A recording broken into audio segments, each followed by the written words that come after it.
Deep in the Gila National Forest of New Mexico are the remains of a pre-Columbian culture built high up on a cliffside. The Gila Cliff Dwellings National Monument is a remote gem, allowing visitors to experience the dwellings from the inside, which is a unique experience. However, getting to the cliff dwellings is a big-time commitment due to its isolated location. Thankfully, visitors do have an option to stay overnight at one of several campgrounds in the area.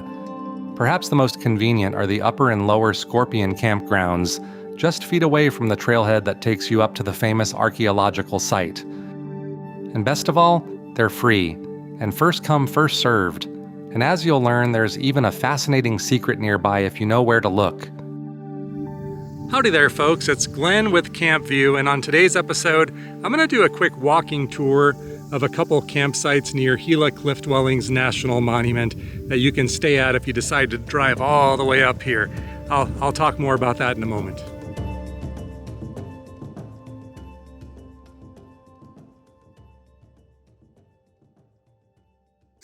Here's a quick panoramic view of the Upper Scorpion Campground. And we'll drive down the road to the Lower, which is right down the street in just a moment. But I'm going to kind of give you an on-foot tour here, not really conducive to doing a drive-through video like I normally do, as you can already see, because virtually everything is a walk-in site. Maybe the first thing I'm going to point out is I did mention all of the campsites are like walk-in, probably all tent sites, I would have to say. But out here, notice spray painted on the curb, it says RV parking, and they're spaced out every, I don't know, 30 feet or something.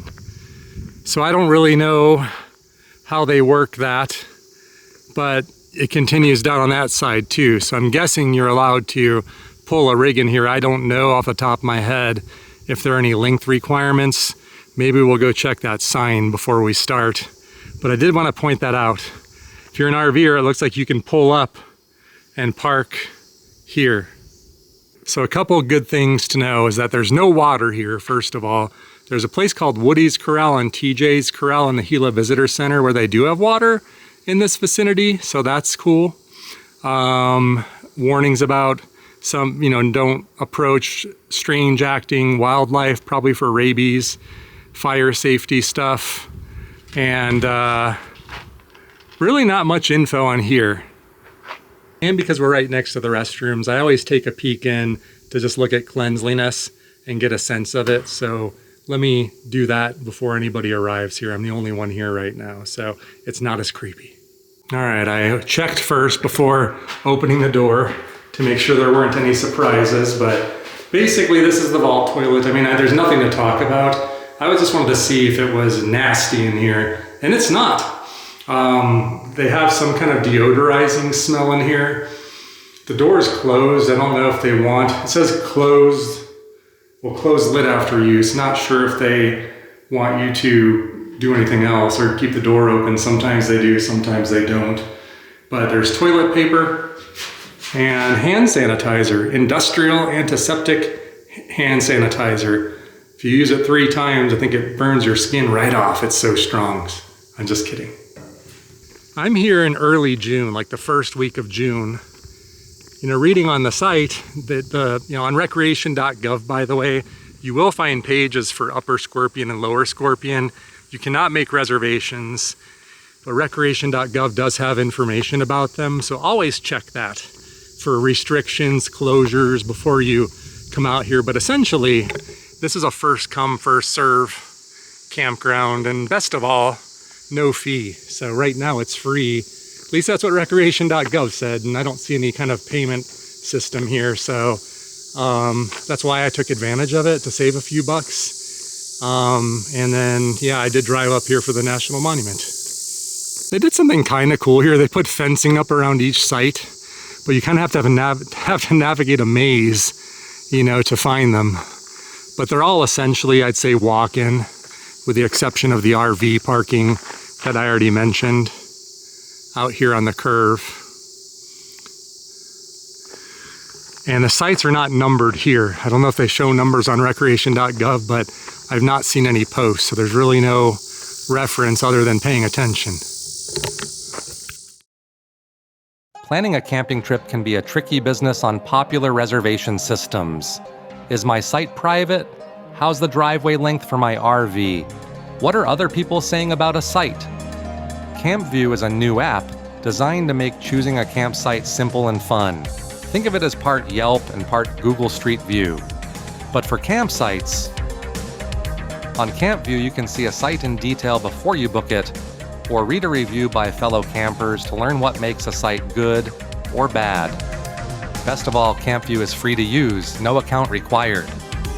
So whether you're camping this weekend or with the family next summer, you'll want to head on over to campvue.com and see how Campvue is the best tool to help you plan your next camping trip like a pro. Campvue. Find your perfect site. So I chose this first site right off the parking lot to the left because of the shade. Some of these sites have almost no shade, and it is hot, I'm here to tell you. And this one has probably some of the best shade that I've found on this whole campground. Granted, I didn't go all the way down to the other side, but not only that, it was level. The tent pad, I don't know if all the tent pads are probably about the same size, but this one looked good to me, and it's under kind of some trees. So that's why I chose this one, and probably one of the better choices what I've seen so far. So let's, maybe break this down first. So the first thing I'll kind of focus on is my tent for tent campers, because I'm gonna guess you're primarily gonna be a tent camper if you come here. If you're gonna camp in these spots anyway. And this one, I'm not sure how this works. There's like 2 tent pads in this fenced off area. And so far, each fenced off area looks like a distinct campsite. So I'm gonna guess that's mine. It would be good for 2. I'm just hoping that someone doesn't show up with the whole campground empty and to decide to come in here and use that. Like, that'd be really strange and awkward. And sometimes you never know though. You get timid people that aren't used to doing this sort of thing. But if that's you, I would err on the side of giving people space to breathe. And we're gonna assume that's for my campsite here.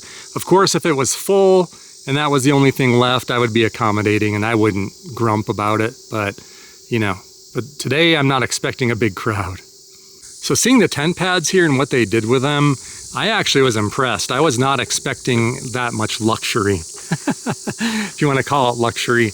But it's nice because they're level. This one is anyway.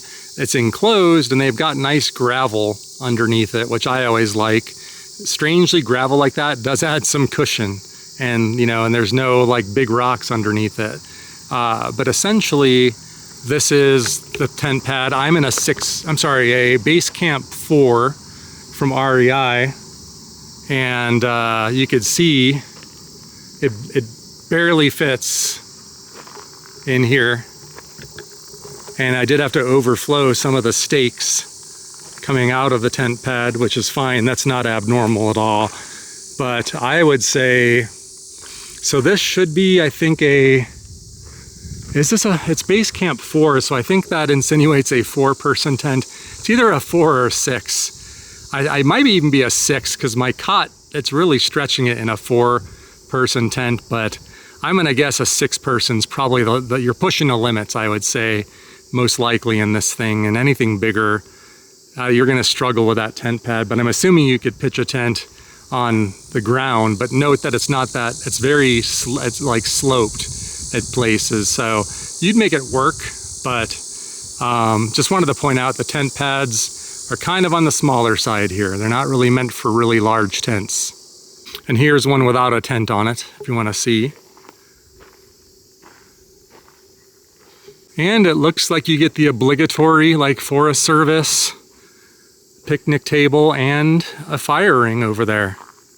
So here's your picnic table. The wind's not going to be lifting that off the ground anytime soon, I don't think. Hunk of concrete. And then you've got your really high grill and fire ring, which I'd be surprised if fires were allowed. I don't know if the sign said there are restrictions now, but it's windy. Fire danger was reported as being very high in the Gila National Forest today, and it's windy. So I personally am not making fires in this kind of heat anyway, so I won't be doing that. Before I kind of do the walk around tour and look at some of the other sites here, why would you camp here? I'm gonna guess most people, like myself, are camping here because I want to visit Gila Cliff Dwellings National Monument, and it is far. It is, I don't know, like what, 2 hours from Silver City up one road. So one way in, one way out. So you got to go back out the way you came. And so it's a commitment to getting out here. It's remote. There's no services, nothing around here. So the prospect of driving a couple hours, and it's not that many miles either. It's a very slow going, curvy, paved road. I don't know if there are restrictions for large RVs. It would be hard. It's really curvy. And it's just like 25 miles an hour the whole time. And sometimes around curves, you're going slower than that. That's why it takes so long. It's not necessarily the mileage. It's these really curvy mountain grades that you're gonna do. And in fact, I'll be making a video for our other channel, the Cactus Atlas, documenting the drive out of here tomorrow because it's beautiful. Very beautiful scenic drive. So most likely if you're staying here, although you could recreate in the National Forest and still stay here, you probably are like me and you're wanting to visit those cliff dwellings and doing it in one day with 4 hours of driving plus the time to tour the monument. It's doable in a day trip, but depending on where you're coming from and where you want to be, that could be a tall order. So I decided to just shack up here for the night and take a chance on the first come, first serve. And I was right, it's a Thursday and everything's fine so far. The only info I could find really, like on recreation.gov and other camping review sites, was something to the extent of, you're good to go except for holiday weekends or weekends in their prime season. So it does list summer as a good popular time up here. I'm kind of surprised to hear that because it is hot. I mean, it's probably going to be pushing 100 degrees during the day here. So I'm expecting it to cool off at the night, but in the shade, it's quite comfortable with the breeze. So I'll be fine. I'm going to survive, but I'm going to guess this might be like the shoulder season or something. But keep that in mind. If you drive all the way up here, you do have some other campgrounds that you'll pass, like Forks Campground. I don't even think I'm going to film that. It looked like a gravel, lot. Probably better for rigs, several miles down coming in. And then of course, Lower Scorpion Campground, which is I think smaller than this one, but similar right down the road, which we'll take a peek at.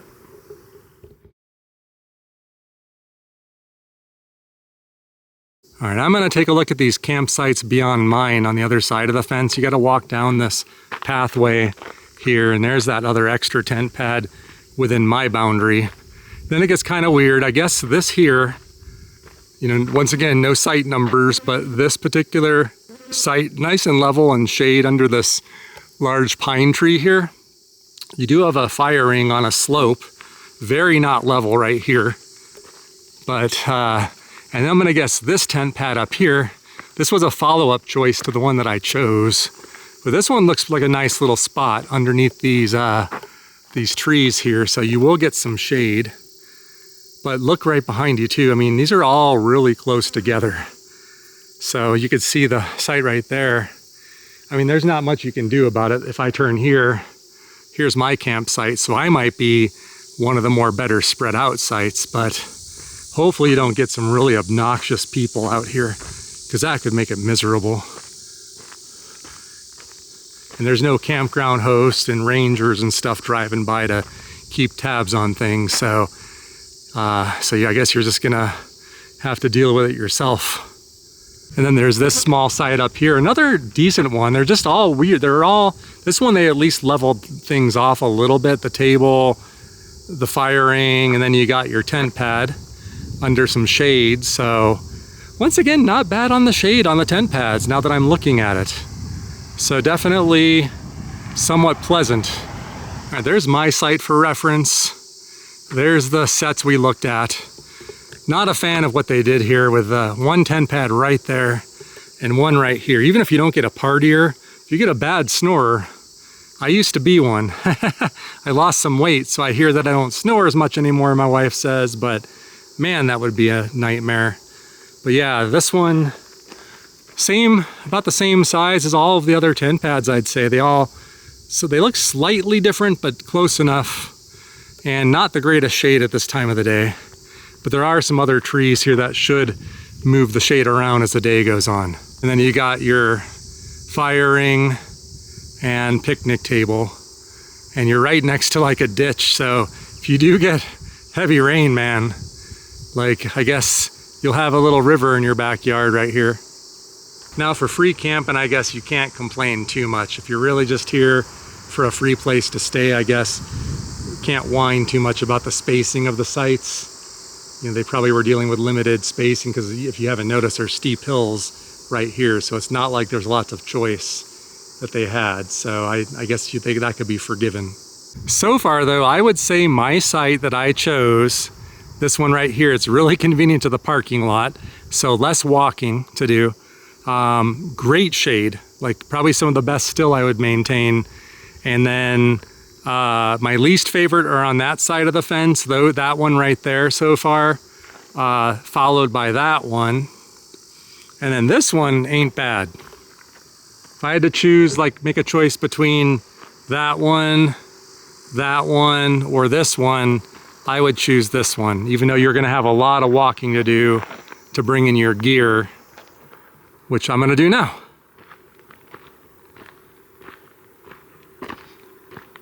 So we'll look at this next one here. Note the parking lot where I am in my white truck.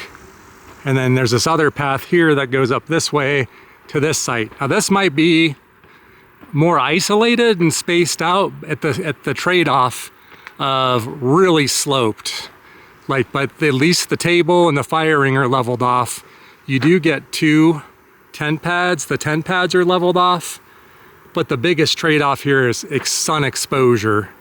Big time sun exposure. You're gonna bake in this site, which maybe at nighttime, not a big deal, or in the afternoon, but right now, woo doggy, is that hot. Let's walk this way. This one we really can't tour because there's folks in it. It's kind of like dead center, but you could see not the most, it's kind of level towards the back, but it's a good example.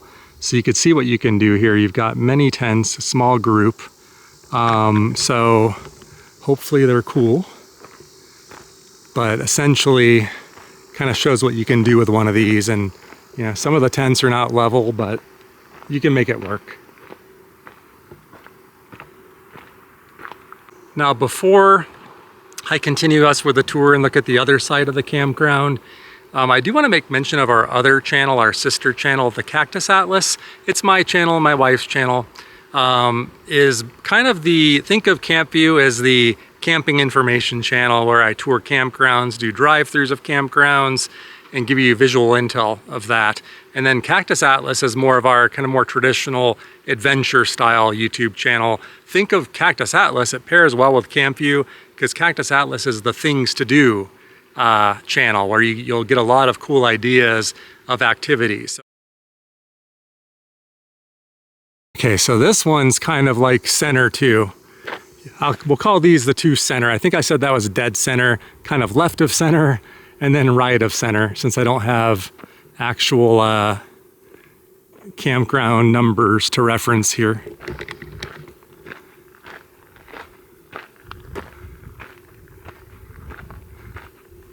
Give you an idea of about how far you gotta walk with your equipment. I don't mind, but some people might. Okay, so as usual, like a lot of the other sites, you're at the base of a hill, and the further back towards the hill you are, the more slanted these are. So a very slanted site in general, but as they've always been doing, the fire ring itself is level. They do little concrete pads, but even sitting around the fire on these slopes might be kind of awkward. And 2 tent pads. And the one thing I like about this one, other than this really slanted land, is this tent pad here underneath this pretty lush pine is in the shade right now at the height of the day. Perfect shade, I mean complete shade. So this one if I were shopping around at this time of the day and I arrived and the one that I'm in was taken, even though I don't like hilly ground, I would probably have gone for this one. And the other benefit to this one, to be honest, now that I'm looking, I almost wish I walked around before I started, is that, I mean, you're all back here by yourself. Those folks are even further away than I am to them now. And the nearest site's way over there. So this would be probably whatever we want to call this site. I would say this one is probably the most private of them all so far, further away from every other site. I'm going to be happy if nobody else shows up and decides to shack up next to me over there. And even if someone does, that's fine. This next site over that we were back over there just before is another one with some shade. So you got your tent pad over here in this corner with shade. I would also say decent privacy. And you're pretty level actually with your picnic table and fire ring. They're going up to that really good site up there, it looks like, so that's cool. I just finished filming it. So this one, I would say, is one of my other preferred ones that we've seen so far, maybe number 3. It looks like they actually have an accessible site here, meaning that it's all paved. So if you did have mobility issues, you're like in a chair or something, you'd be able to just access this one, no problem. However, I don't know where you would put a tent in there. In this corner, we only got a couple left. I'm trying to beat people to it. You've got this trail here. You've got this little area, which not my favorite one. The tent pad's way back here, and it's completely in the sun. And I would say for that reason, I would skip this one if I could, although the picnic table is kind of in a nice spot that gets shade. Then you've got this back corner over here that on a slope once again. However, this one's a nice little hideaway, more private because of all this tree cover, and the tent pad's very level. So this one's actually not a bad one either. Really got to get out and kind of scout it out before you choose. Although I'm still pleased with my choice. I still think I might have the best shade of them all. I'm standing in the tent pad here, taking a look. And then the last one is down here all the way to the right. Yeah, these two down here are not bad. They're, you get more privacy. This one has some exposure issues, not the best shade, but actually I don't know if these are considered 2 separate sites or not because each has its own picnic table. But if you're in a group and you need a couple tent pads, this would work. I don't think there's any strict rules. And back here's kind of nice with the picnic table and fire ring. So I like this one too. So far, the ones on this side I think are quite nice. Better than the ones on my side that were adjacent to my side, I would say. So not bad at all. Just had to get out and see it. So that really, we got to do the whole tour of the campground. We got, like I said, more folks, they're shopping around. I chatted with them, so they're looking for one with good shade and 2 tent pads. So now that you've seen them all, hopefully you can see, I think it's this really big pine in the middle. It's just the shade was too good to pass up early on, and the levelness was better than what I was seeing. I might have opted for one of those down there, to be honest, but I think you can probably see why I thought this was a good choice. So I'm pleased with it. It's really going to come down to, are we going to get folks in that one, and I suppose, yeah, and there's one other one right on the back. So if so, then it's going to depend on if they're annoying or not. The one that I'm worried about the most would be this one right here, because it's the closest, the table, and then the tent pad's right there. But I still have what I like to call national park campsite spacing, I would say. So considering some of the other ones, how close they are, like those two. I still think I'm better off here. All right, I'm gonna head down to the Lower Scorpion now, and we'll take a look and see what we can see there.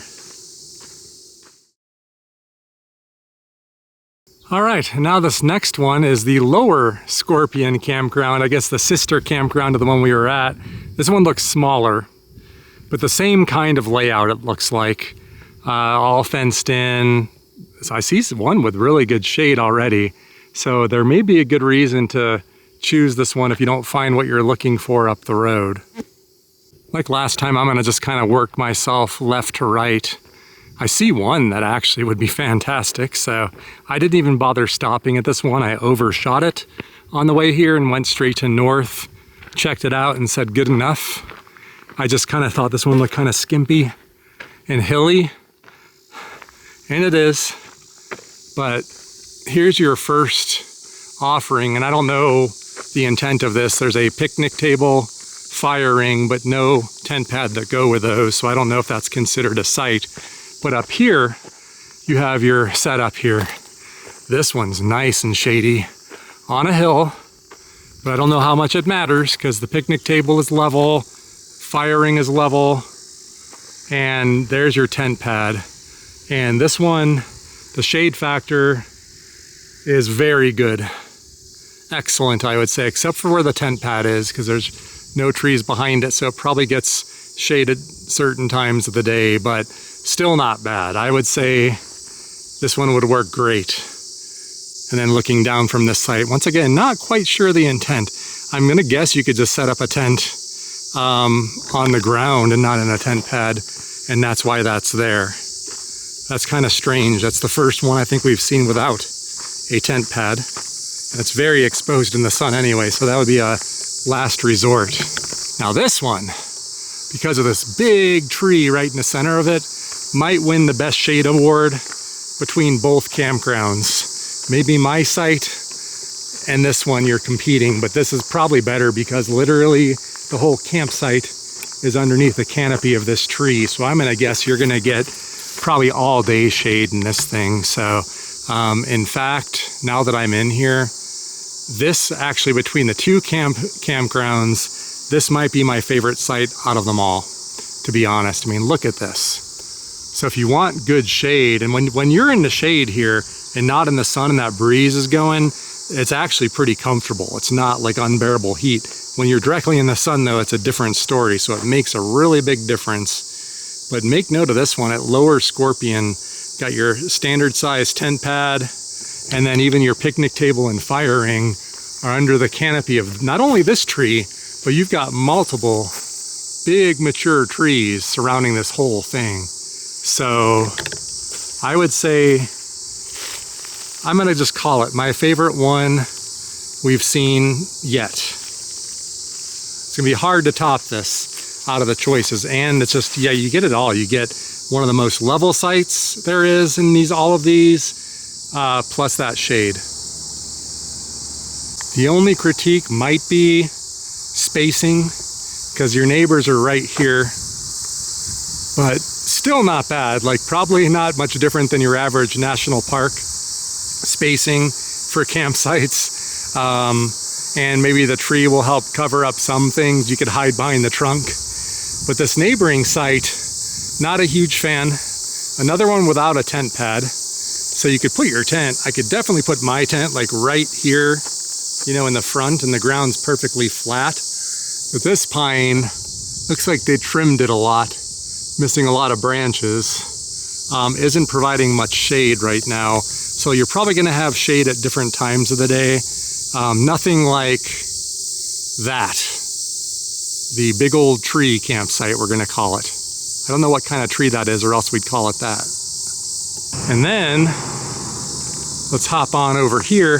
I see another one that looks like it has potential. It's gonna be this one here, kind of in the center of all of this.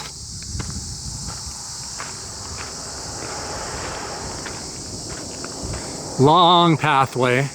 So if hauling your stuff is a problem for you, this one probably has one of the longer walks. Although to me it's not bad. And yeah, this one's not bad. It still doesn't beat our favorite one to date, although I do like the position of the picnic table under that tree canopy. So you're gonna get shade there, and then your tent pad's gonna probably be well shaded most of the day because of the several trees there, but the center of your site is gonna get more direct sunlight. And as you go back that way, if you're trying to get multiple tents in here, it is very hilly. So that's a good lesson, I guess, is that the tent pads mean something here. Tent pad means your only level option often. So if you don't see a tent pad, or you've got more than one tent and someone else is gonna have to pitch it back there, one person's gonna be kind of unhappy. And that's been a common theme throughout all of these, I would say. You have slight potential for some awkwardness because the site's very open and right there. But still, like I said, probably not unlike a lot of your national park campground spacing anyway. So, in fact, I'm just gonna observe this site from here. If you wanna be near the restrooms, if that's important to you, then this one here is not a bad choice, because then you'd have a shorter walk. Maybe that's important to somebody. And then there is an accessible site, actually, right next to the restrooms that has a paved walkway. It might be the last of the sites to look at here in Lower Scorpion. See, it is a smaller campground.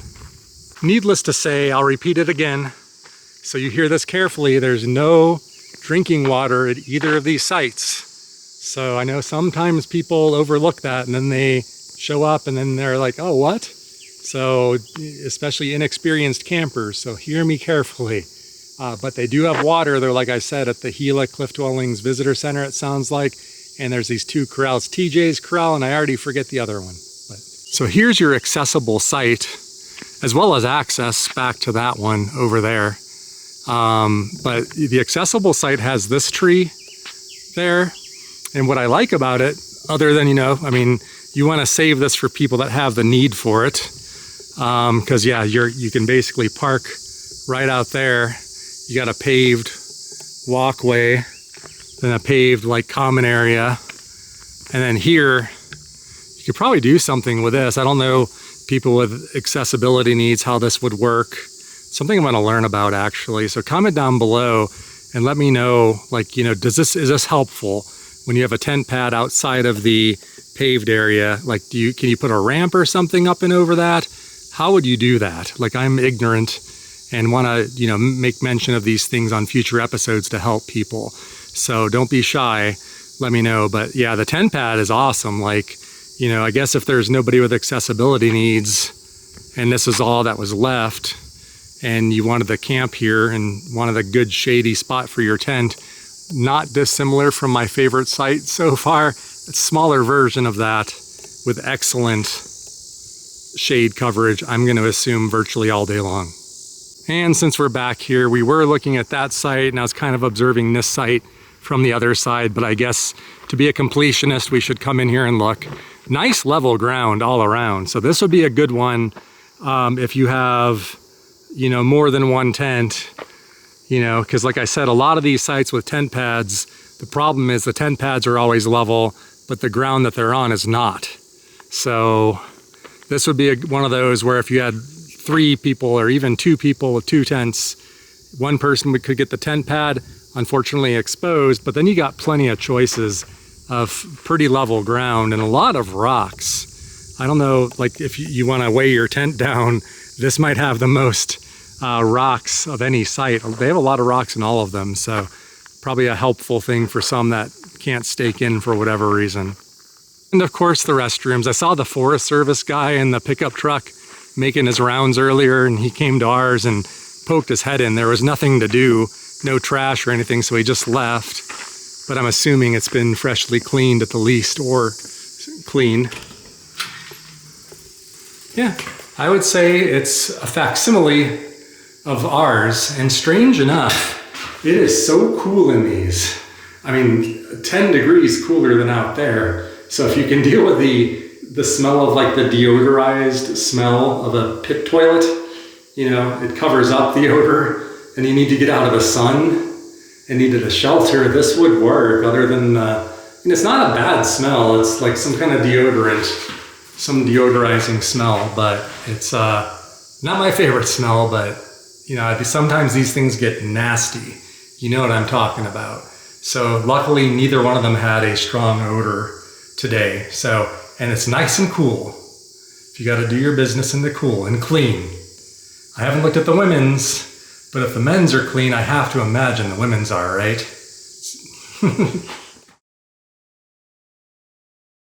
The other thing I noticed is this one has like a little trail, like an educational trail we'll kind of check out really quick. A very simple activity, a trail to the past. It's only a quarter of a mile long, but it's basically about the Mogollon culture, the ones that built the Gila cliff dwellings. I want to say somewhere around 1200 to 1300 AD. So around here, I think you're going to find evidence of those people here in the forms of like rock paintings or petroglyphs, it said. And at the end of the trail are remnants of a Mogollon cave dwelling occupied some 700 years ago. So I guess that's maybe one thing to note at the very least, is if you're at Lower Scorpion, there was not a trail system that I noticed at our campground. So this is kind of an added bonus for this one. Look at that wash. A lot of trees washed down in there, probably in a thunderstorm.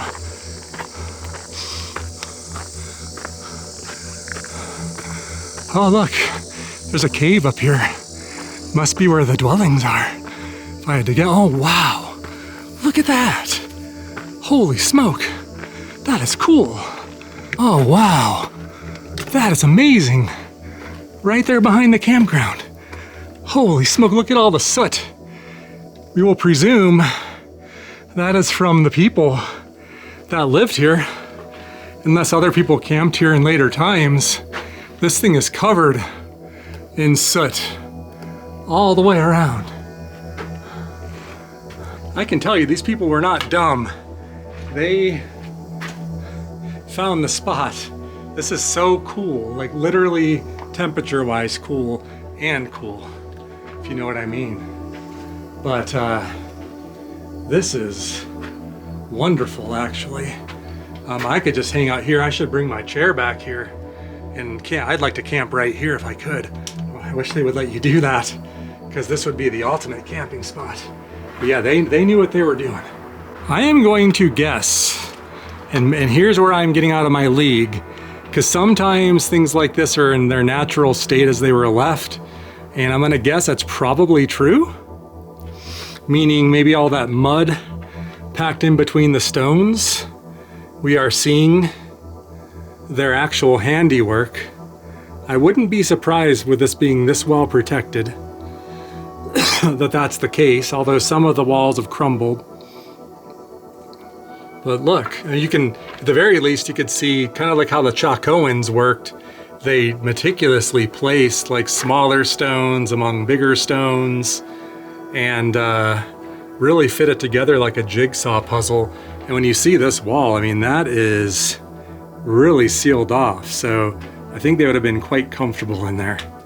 What I find more interesting though, are when I see things like this, that wood, as is not uncommon, I didn't do my own dendrochronology experiment today and take a core sample to validate that this is an original thing dated to their time. I'm looking for, sometimes you'll find archaeologists will take core samples out of them, and I don't see anything like that from this angle.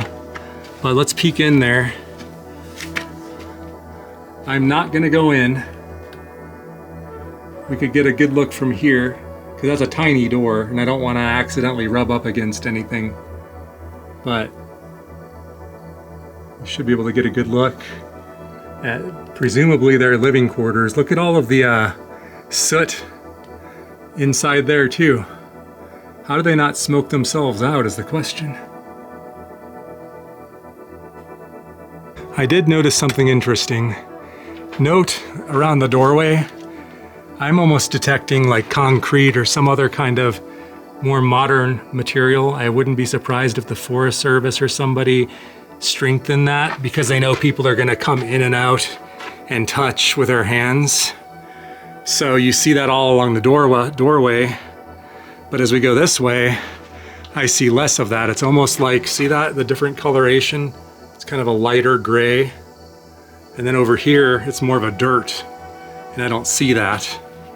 So that's my guess, is that they did that to reinforce the entryway rather than fight with people and have to monitor this site when there are probably thousands of sites like this all over the Southwest. They just did that knowing that people will be people. But this whole thing's collapsed in. You can actually see the rocks have taken a tumble down below.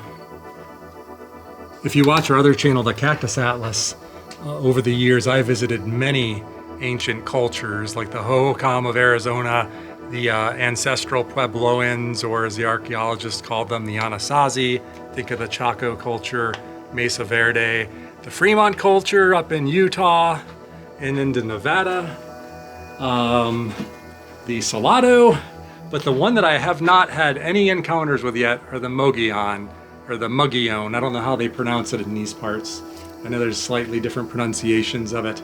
But this is my first official Mogollon culture cliff dwelling that I've ever seen. So I thought tomorrow was gonna be the first one, but we got a little bit of an appetizer. But I wanted to get a good view from up here to show this to you. And once again, if this dates back to the approximate time of the cliff dwellings we're gonna go visit, these are a little bit later. That's why what interests me more is that these might be 1200 to 1300. You know, this was kind of the period of during the Great Drought, which caused all of these grand cultures to have to disperse.